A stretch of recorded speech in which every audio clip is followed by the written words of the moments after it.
आपके घर में अन्न है और कोई अतिथि आ जाता है, तो वो जो आने वाला अतिथि है आपके पास आपने जितना बनाया है चूल्हे पर उतना ही है आपके लिए पर्याप्त, परंतु अतिथि आ गया आधा उसको, तो हाँ उसको दो, और ऐसा नहीं कि ये कहाँ से आ गया, उसको सम्मान देकर दो, पहले उसको दो, हाँ फिर खुद लो। और ये सम्मान मतलब उसको जो दे रहे हैं आप, ये कोई परंपरा मानकर ना मत दो, बल्कि वो अतिथि है, भगवान है, देवो भव। उसको देव मानकर और फिर दो। हमारे यहाँ सेला बनाते हैं ना, सुखाते हैं, तो तोते आ जाते हैं बहुत चुगने के लिए। कई लोग मैंने देखा ना, एक बंदा रखते पीपा बजाता रहता है, तोते उड़ जाएं खाए ना। हमारे पिताजी ने कहा मेरे को कभी ये काम नहीं करना, हमने कभी उनका हिस्सा उनको देना है हमने, वाह, वो अपना हिस्सा ले जाए। रक्षा जी प्रणाम। प्रणाम मेरी ओर से भी और दर्शकों की ओर से भी आपको प्रणाम जी, नमस्कार। हमारी 3-4 दिनों से चर्चा चल रही है भृगुवल्ली पर। हाँ जी, हाँ जी, हाँ जी, तो हम इस नतीजे पे पहुंच गए कि आत्मा ही हाँ परमात्मा ब्रह्म है। है, हाँ जी, हाँ तो जी। इसमें और कुछ अभी शेष है? नहीं, बस वो असल में ये 10 अनुवाक हैं इसमें, जी जी। तो 7 अनुवाक तक तो यही वार्ता होती है, और लास्ट में जो 3 अनुवाकों में है जी। वो जहाँ से उपनिषद की ये वल्ली शुरू हुई थी, अच्छा। जिसके ऊपर आप कह रहे थे कि वाकई सचमुच जो अन्न है उसकी प्रतिष्ठा है, हाँ तो उसके ऊपर क्योंकि उसका खुद का बेटा है, वरुण का पुत्र भृगु हाँ। खुद का बेटा है ना, तो उसको लगा कि केवल ब्रह्म की बात कहना और लौकिक हित की बात ना करें तो ठीक नहीं है, फिर उसको ना अन्न के लिए उपदेश देते हैं। अच्छा, क्या तो वो बात, इतना जबरदस्त है डॉक्टर साहब, क्या बात है। उसके अन्न की महिमा में कम से कम जो 3 अनुवाकों के बड़े बड़े मंत्र हैं वो अन्न की महिमा में ही चलते हैं। कुछ लोग खाने से पहले हाँ, अन्न को पूजा करके हाँ, मंत्र बोल के खाते हैं। उपासना करते हैं, बिल्कुल बिल्कुल। क्या बात है। तो उसमें ये आता है कि अन्नम ब्रह्म तद न निंद्यात,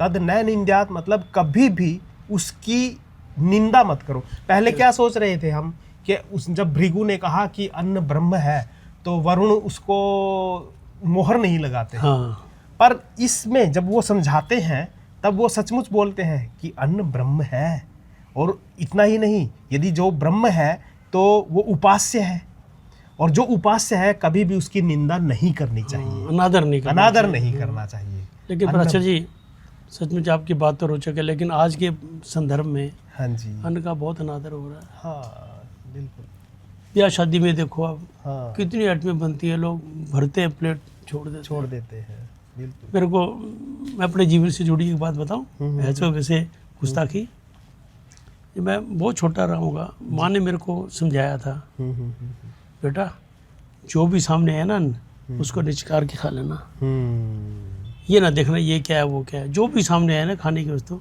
उसको निचकार के खा लेना, मतलब मस्तक झुका के उसको खा लेना।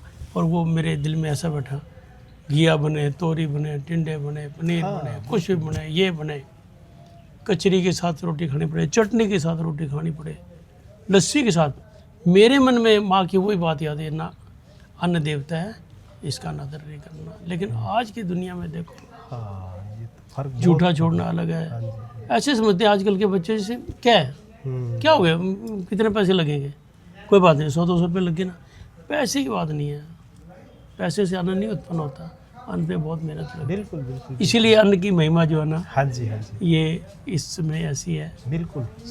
और तो मैंने ये तो बीच में वैसे काट हाँ दिया, नहीं, आप आगे बिल्कुल बताओ। सही बात है आपकी, अन्न की इतनी महिमा है, हम उसकी उपासना करके उसका सम्मान करके फिर यूज़ करेंगे हाँ तो।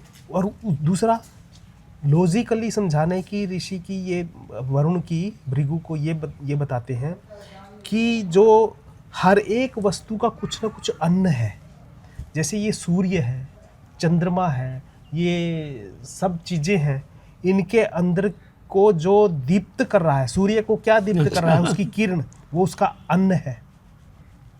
ये हमारी पृथ्वी है, उसको क्या स्थिर कर रहा है, उसको तो भी कुछ दे रहा है ना कोई, आपह अपसु, वो पानी उसका अन्न है, पानी का तो भी कुछ होगा, अग्नि, मतलब इन सब के बारे में उन अन्नों उन सब पदार्थों को भी अन्न कहा है जो उसको पुष्ट करते हैं। क्या बात है, क्या बात। और फिर धीरे धीरे धीरे धीरे इसकी जो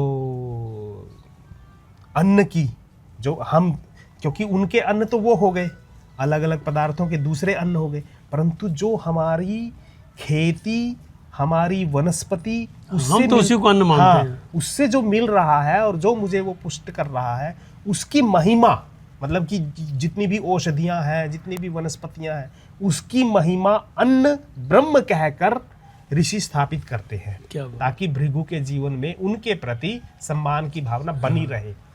और लास्ट में तो फिर ये उसको जब व्यवहार वो समझाते हैं सर। एक मंत्र में आता है कि उस अन्न, आपके घर में अन्न है और कोई अतिथि आ जाता है, तो वो जो आने वाला अतिथि है, आपके पास आपने जितना बनाया है चूल्हे पर उतना ही है आपके लिए पर्याप्त, परंतु अतिथि आ गया आधा उसको तो हाँ उसको दो। और ऐसा नहीं कि ये कहाँ से आ गया, उसको सम्मान देकर दो, पहले उसको दो, हाँ, फिर खुद लो। और ये सम्मान, मतलब उसको जो दे रहे हैं आप, ये कोई परंपरा मानकर ना मत दो, बल्कि वो अतिथि है, भगवान है, उसको देवो भव, देव मानकर और फिर दो, फिर उसको दो।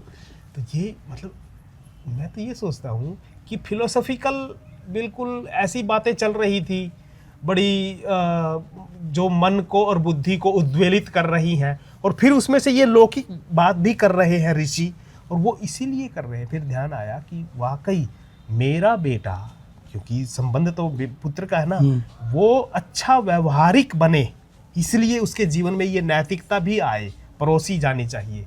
और जब को रिलेटेड ऐसी लगती है कि जब अन्न की बात कर रहे हैं तो योग ये बातें क्यों ना की जाए, अतिथि की और समाज की, ये सारी की सारी बातें क्यों ना की जाए। और वरुण ने उसको फिर उस तरीके से समझाया कि संसार में अच्छा, यानी कि आइडियल बनने के लिए तुझे क्या करना चाहिए, ये अन्न का, एक अन्न देखो की महिमा समझा दी। मैं ये समझता हूँ, पता नहीं ठीक है गलत है, हम किसी को भोजन कराएं आम बात है, लेकिन हमारे भोजन में से हम किसी को भोजन दें कि मेरे पे 4 रोटी है, मेरे को 4 की भूख है, कोई सामने जाके तो कहता नहीं तो 2 इसको दे, उसके वैल्यू जो है ना। हाँ जी बिल्कुल। अब मैंने एक प्रसंग भी आता है धार्मिक किताबों में कि एक सेठ ने बहुत धर्मशालाएं, कुएं, ये वो बहुत बनाए, वो बिल्कुल कंगाल हो गया। तो एक दिन वो बैठा था, बहुत भूख लगी हुई थी, 4 रोटी मिल गई, वो खाने लगा तो सामने काली कुत्ती आ गई, उन्होंने उसकी तरफ देखा तो उसने 2 रोटी उसको दे दी। तो तभी प्रभु प्रकट हो गए, क्या तू अपनी परीक्षा में सफल हो गया, वही ना, ये तेरी अंतिम परीक्षा थी, तेरे इतना भूख थी, तेरे को इतनी भूख थी, फिर भी तूने इसको कहा नहीं, ये आइए ना, इसका भी हक बनता है। तो अन्न की महिमा जो है ना, उसकी तो जितनी चर्चा की जाए हाँ उतने कम। यानी कि जो मनोमय कोश है, आनंद, आनंद के कारण सृष्टि उत्पन्न, शरीर उत्पन्न, और आनंद, अच्छा दूसरा, ये आनंद क्यों आता है, उसको ऋषि ने फिर वापस ले जाकर कहा कि मुझे आनंद जो आ रहा है ना, तेरे पास अन्न है, अन्न से पुष्टि मिली थी, इसीलिए तुझे आनंद मिल रहा है, हाँ इसीलिए मिल रहा है।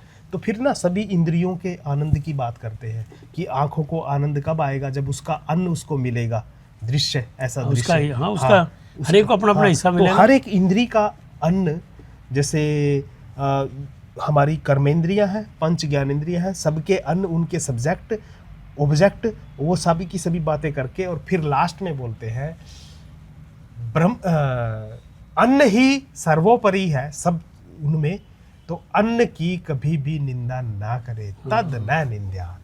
ऐसा हमारा राइस मिल का काम है। हाँ जी, मेरे को याद है जब मैं 18 साल का था, बिजनेस में आया जी, तो जैसे ना जीरी फड़ पे गिरी होती थी, क्योंकि नीचे सुखानी पड़ती थी फड़ पे, जी, जी, तो 1 किलो जीरी पड़ी है। हमारे पिताजी एक मजदूर को लगाते थे, मजदूर की दिहाड़ी जो थी ना वो 5 किलो अनाज के बराबर थी, लेकिन 1 किलो के लिए लगाते थे। तो एक बार मैंने पूछ लिया, तो कहते देख 5 रुपये तो कमा लेगा ज़िंदगी में, 1 किलो अनाज नहीं उगा पाएगा, वाह, इसको नहीं मैंने ख़राब करना। और तब हमने जीवन का उद्देश्य बना लिया। हमारे यहाँ सेला बनाते हैं ना, सुखाते हैं, तो तोते आ जाते हैं बहुत चुगने के लिए। कई लोग मैंने देखा ना, एक बंदा रखते पीपा बजाता रहता, तोते उड़ जाएं खाए ना। हमारे पिताजी ने कहा मेरे को कभी ये काम नहीं करना, हमने कभी उनका हिस्सा उनको देना है, हमने वाह, वो अपना हिस्सा ले जाए।